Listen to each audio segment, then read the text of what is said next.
Hello everyone, I am here with a Bible study. Tonight we are going to be in the book of 1 Peter. This is our first one, I believe, in the book of 1 Peter. Did I forget to do a circle of kindness last time in our Bible study? And I said I'm going to try to remember to do the circle of kindness. And did I forget to do it, or did I remember?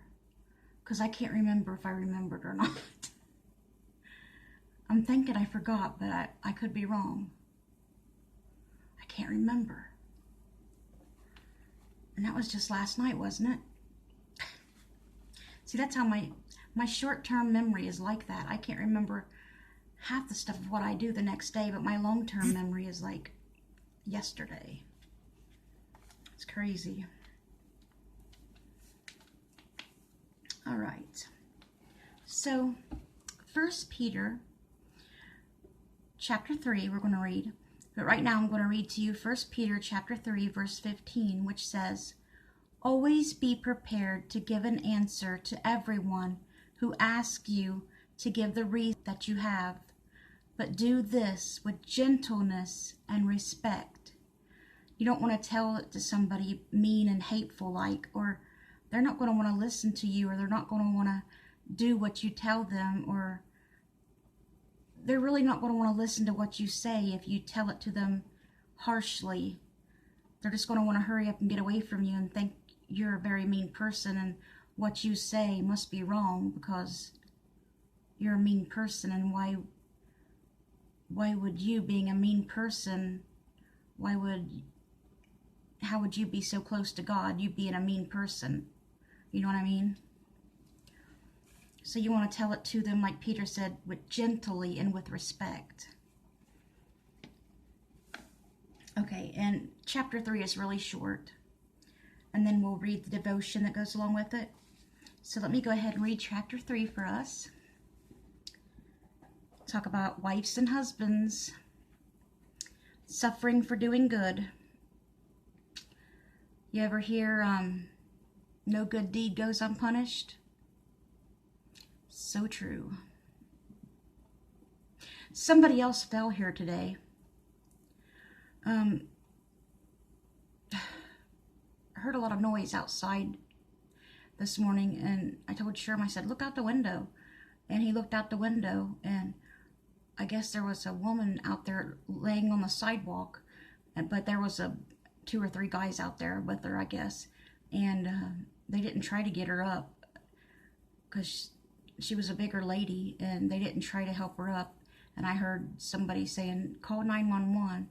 So they called the ambulance people or the fire department and had them come pick her up. She wasn't hurt or anything. She just fell and couldn't get back up.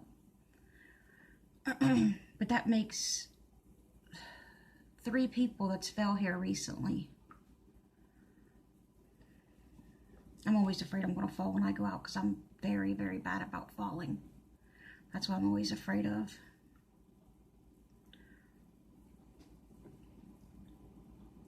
Anyway, sorry. Wives, in the same way, be submissive to your husbands, so that if any of them do not believe the word, they may be won over without words by the behavior of their wives. When they see the purity and reverence of your lives, your beauty should not come from outward adornment, such as braided hair and the wearing of gold jewelry and fine clothes. Instead, it should be that of your inner self, the unfading beauty of a gentle and quiet spirit, which is of great worth in God's sight. For this is the way the holy women of the past, who put their hope in God, used to make themselves beautiful. They were submissive to their own husbands, like Sarah, who obeyed Abraham and called him her master. You are her daughters, if you do what is right and do not give way to fear. Husbands, in the same way, be considerate as you live with your wives, and treat them with respect as the weaker partner, and as heirs with you of the gracious gift of life, so that nothing will hinder your prayers. Finally, all of you live in harmony with one another. Be sympathetic, love as brothers, be compassionate and humble, Do not repay evil with evil, or insult with insult, but with blessing, because to this you were called, so that you may inherit a blessing. For whoever would love life and see good days must keep his tongue from evil, and his lips from deceitful speech. He must turn from evil and do good. He must seek peace and pursue it. For the eyes of the Lord are on the righteous, and his ears are attentive to their prayer. But the face of the Lord is against those who do evil. Who is good? Who is going to harm you if you are eager to do good? But even if you should suffer for what is right, you are blessed. Do not fear what they fear. Do not be frightened. But in your hearts set apart Christ as Lord. Always be prepared to give an answer to everyone who asks you to give the reason for the hope that you have. But do this with gentleness and respect, keeping a clear conscience, so that those who speak maliciously against your good behavior in Christ may be ashamed of their slander. It is better, if it is God's will, to suffer for doing good than for doing evil. For Christ died for sins once for all, the righteous for the unrighteous, to bring you to God. He was put to death in the body, but made alive by the Spirit, through whom also he went and preached to the spirits in prison, who disobeyed long ago when God waited patiently in the days of Noah while the ark was being built. In it only a few people, 8 in all, were saved through water, and this water symbolized baptism, and now saves you also. Not the removal of dirt from the body, but the pledge of a good conscience towards God.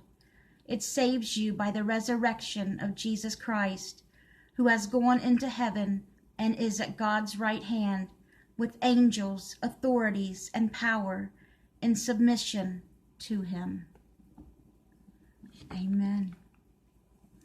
Isn't it great to know that we have a father and brother who are both alive and are in control, and they're not going nowhere. Nobody can take them down. They're always there. They're always with us, and they always will be. And one day we'll be with them forever in paradise. Just think about that for a minute. Won't that be so wonderful? With our loved ones, the ones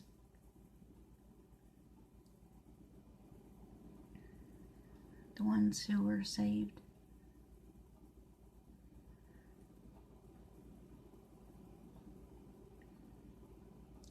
So many who are lost, so many. They don't know what they're doing to themselves. They always think they got time. I'm not going to worry about it right now. I don't believe in God. I'm not going to worry about it right now. I'm only so-and-so years old. I got, 30, 40 years left to live. I'll think about that on my deathbed. I'll think about that later. Then could have a heart attack that night and die.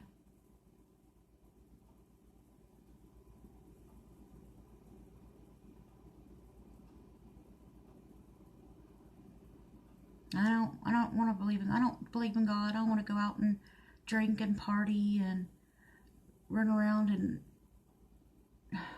whatever they want to do.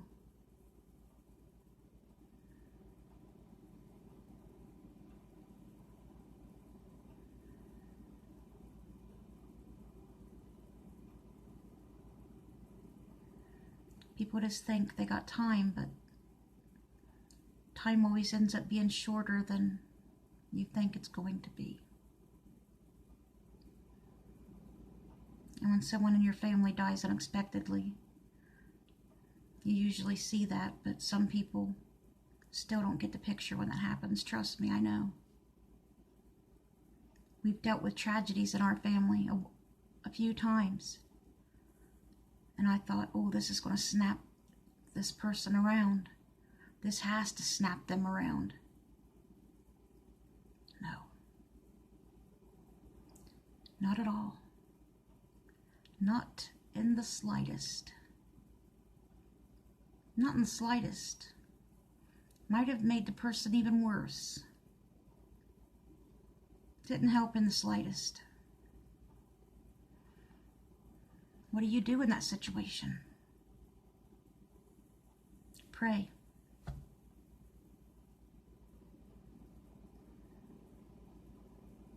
They don't know how much time they have left. It's like they don't care. They think they got time, though. They think they got time. They think God's an embarrassment, you know. To believe in God, it's an embarrassment.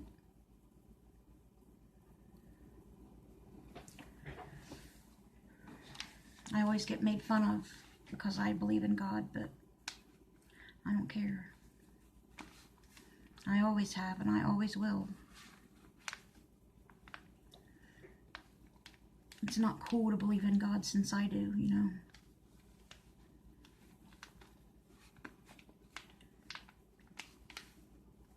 Okay, let me read the devotion. This devotion is by Diane Neal Matthews. It's sad how easily a simple question on social media can ignite a firestorm of argument. Oh. You can put one word on there and start a fight on there that'll last days. People go crazy. You know, I've seen fight after fight on these things. Most everyone seems ready to present their opinions, yes, as the only plausible one, regardless of whether they have the correct facts or any experience with the issue. Often the discussion quickly veers from the original topic down some rabbit trail, and sadly the comments sometimes contain such hostility and offensive language that the person who started the whole thing feels the need to unfriend some commenters and block people and so on. As followers of Christ, we're expected to be ready at any moment to respond to a question or comment about our faith, not for the purpose of showing off our knowledge or making another person look like a fool. Our goal is to help others understand that Jesus offers them love and forgiveness. That's why we need to be ready to respond in a gentle, respectful manner as to why we hope and trust in Him. Our answer may vary depending on the person initiating the conversation. Some will be interested in historical references or Bible passages. Others will be affected more by our personal testimony. We don't need to worry about having all the answers either. When the Jewish leaders questioned the blind men,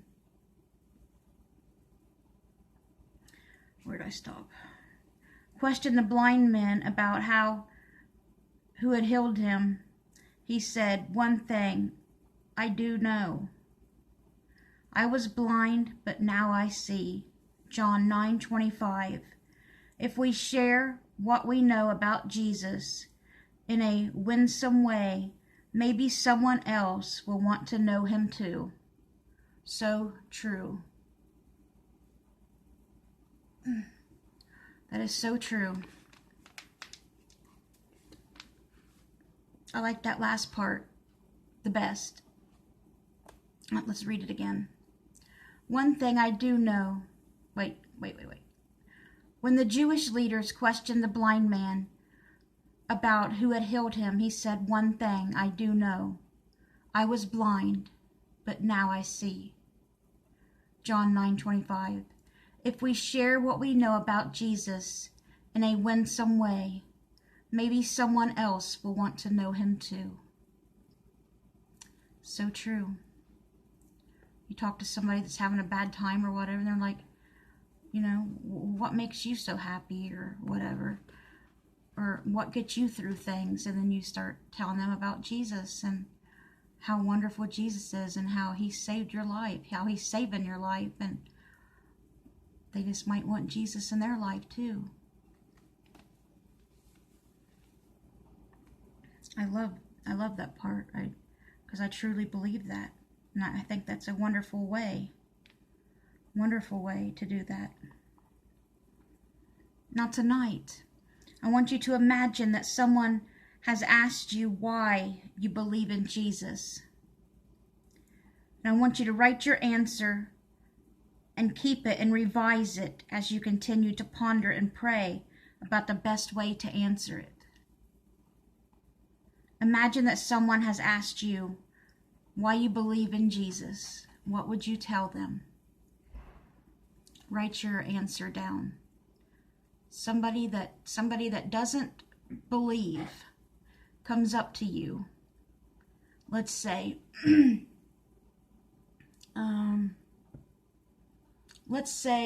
okay, one of my sisters. I got 3. None of them believe. Okay? One of them walks up to you and's like, well, why do you believe in Jesus? Because they're really thinking about it, because they don't want to talk to me because they think I'm crazy. And they see you and they're like, well, why do you believe in Jesus? Really wondering. What would you say to them? Write it down. So that is your homework for tonight. If you want to do it, you don't have to. Okay, and I am going to do our circle of kindness. I got it out here. Our next Bible study will be in Proverbs. Put that aside. All